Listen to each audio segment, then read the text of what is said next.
السلام علیکم ورحمۃ اللہ وبرکاتہ۔ صلو علی الحبیب صلی اللہ تعالی وسلم۔ فردوس میں رسول ہمارا نہ جائے گا،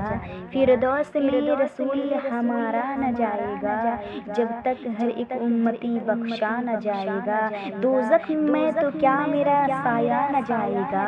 دوزخ میں تو کیا میرا سایہ نہ جائے گا، کیونکہ رسول پاک سے دیکھا نہ جائے گا، کیونکہ رسول پاک سے دیکھا نہ جائے گا۔ صلو علی الحبیب صلی اللہ تعالی وسلم۔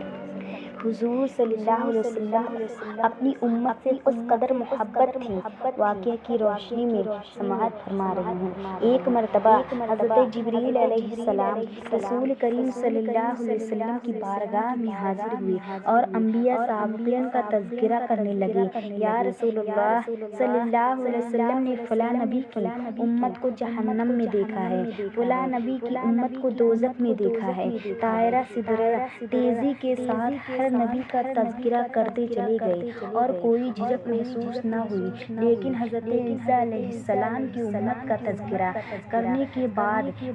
حضرت جبریل علیہ السلام کی زبان رک جاتی ہے، اس لیے کہ طائرہ سدرہ ملائکہ جانتے تھے کہ حضرت رحمت عالم صلی اللہ علیہ وسلم کو اپنی امت سے بے پناہ محبت ہے۔ اگر امتی رسول کو جہنم میں دیکھنے کا ذکر کروں تو حضور ملول خاطر ہوں گے، پریشان حال ہوں گے، اس لیے اب جبریل علیہ السلام کی زبان پر خاموشی کا زبردست پہر لگ جاتا ہے، مگر جبریل کی اچانک خاموشی سے سرکار دو عالم صلی اللہ علیہ وسلم کا ماتھا ٹھک گیا اور بے چین ہو کر فرمایا کہ جبریل یہ بتاؤ، کہیں تم نے میری امت کو جہنم میں تو نہیں دیکھا؟ حضرت جبریل جواب دیتے رک جاتے ہیں، سرکار بےتابانہ طور پر فرماتے ہیں، جبریل جلدی بتاؤ، کیا تم نے میری امت کو بھی جہنم میں تو نہیں دیکھا؟ اب مجبوراً طائرہ سدرہ نے عرض کیا، یا رسول اللہ صلی اللہ علیہ وسلم، آپ کی امت کو بھی جہنم میں دیکھا ہے، بس اتنا سننا تھا کہ مصطفیٰ کا بے چین و سکون جاتا رہا اور بے چین بے قراری پیدا ہو گئی۔ ادھر جبریل نے اجازت چاہی اور منزل سدرہ کی جانب پرواز کر گئے، اور ادھر حضور صلی اللہ علیہ وسلم نے کاشیان نبوت کو چھوڑ دیا، لوگوں کی نگاہوں سے چھپ کر غیر آبادی کے پہاڑوں کی کوہ میں پہنچ کر اپنی نورانی پیشانی کو فرش کے زمین پر رکھ کر بلک بلک کر رونے لگے، چشمان نبوت سے آنسوؤں کی برسات ہونے لگی اور زبان مبارک سے ربی حبلی امتی، ربی حبلی امتی کی صدا جاری ہو گئی۔ ادھر شمع رسالت کی پروانوں کا عجیب عالم ہو گیا، سرکار کو نہ پا کر بےتاب ہونے لگے، ادھر ادھر ڈھونڈنا شروع کر دیا، حجرہ عائشہ میں دیکھا، مسجد نبوی میں دیکھا، مدینے کی ایک ایک گلی صحابہ کرام نے چھان ڈالی، مگر کہیں پتہ نہ چلا۔ مدینہ میں کوہرام مچ گیا، مرد عورت بوڑھے بچے سب بے چین بے قرار ہو گئے، لوگوں نے کھانا پینا چھوڑ دیا، گھر میں چولہے جلنا دھواں بند ہو گیا۔ ظاہر ہے کہ صحابہ کا یہ عالم ہوا تو اہل بیت مصطفیٰ صلی اللہ علیہ وسلم اور خصوصاً حسنین کریمین کا کیا حال ہوگا؟ غلامی مصطفیٰ بے چین کے ساتھ تلاش میں سرگرداں ہے، مگر آقا کا کہیں پتہ نہ چلا۔ جمال سرکار کی تڑپ رکھنے والوں کا بھلا کیسے قرار آتا ہے؟ 3 دن تک 3 راتیں گزر گئیں، زلف عنبریں اور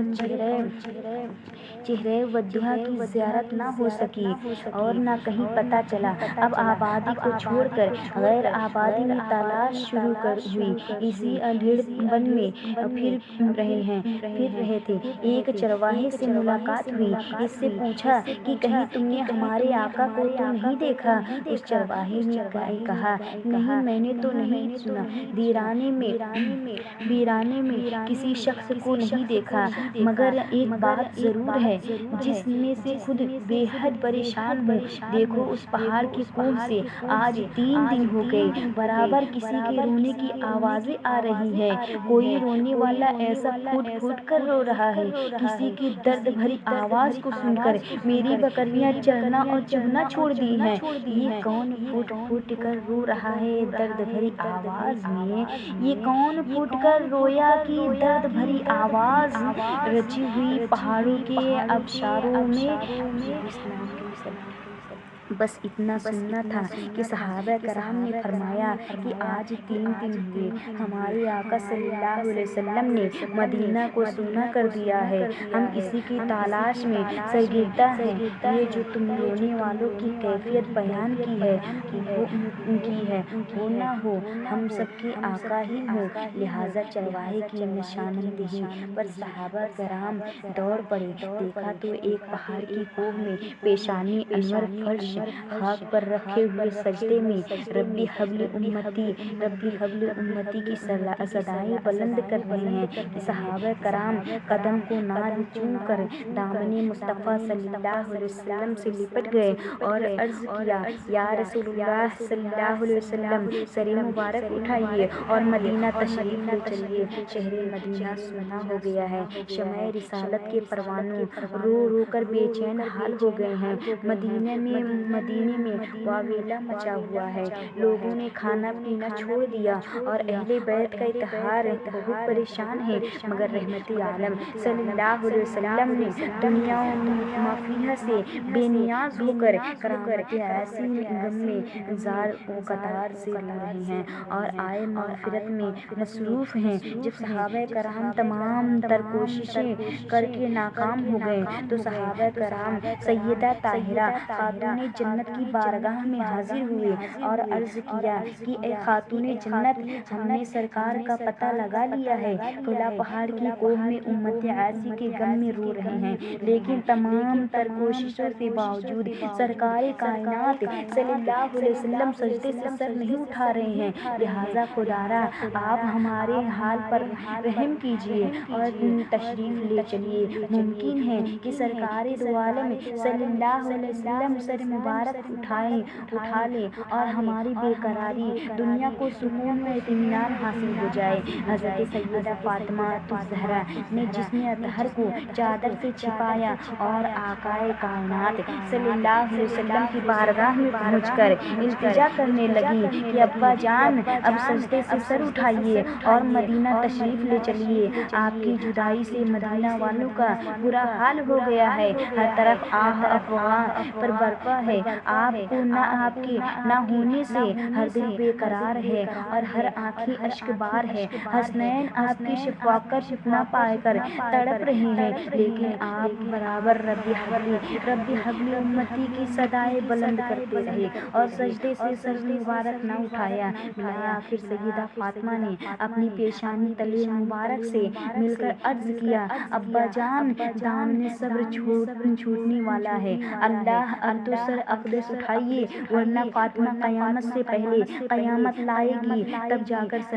سرکار دو عالم صلی اللہ علیہ وسلم نے سجدے سے سر اٹھایا اور فرمایا، اے فاطمہ کاش تم ضد نہ کرتی تو جب تک پروردگار عالم سے میں اپنی پوری امت کی شفاعت مغفرت نہ کر لیتا، سجدے سے سر نہ اٹھاتا۔ اسی لیے تو سرکار اعلیٰ حضرت فرماتے ہیں، اللہ کیا جہنم اب بھی نہ سرد ہوگا، اللہ کیا جہنم اب بھی نہ سرد ہوگا، رو رو کے مصطفیٰ نے دریا بہا دیے ہیں، رو رو کے مصطفیٰ نے دریا بہا دیے ہیں۔ السلام علیکم ورحمۃ اللہ وبرکاتہ۔